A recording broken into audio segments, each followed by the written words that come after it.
ভাবতাছি একটা বাইক কিনবো। अच्छा। অনেক বন্ধু বান্ধব আছে, একটু ঘুরতে মুড়তে যাবো। পরে চিন্তা করলাম একটা বাইকে নাইলে তিনজনই উঠলাম, কষ্ট মষ্ট করে। ठीक है।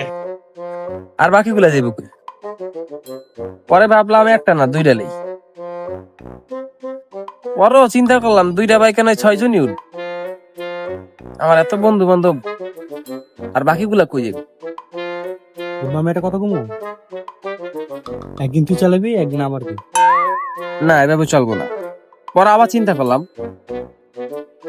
যে না, আমার এমন একটা জিনিস কিনতে হইব, এমন একটা গাড়ি কিনতে হইব যেটাতে মনে করেন যে একবার আমার 1-150 ভাই বেড়াদার এক লগে পুরা ফুল টিম নিয়ে ঘুরতে পারি, ট্যুরে যেতে পারি।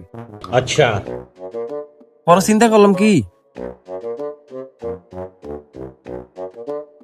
একটা ট্রেন কিনলাম। এখন মাসে 100 করে জমাইতেছি।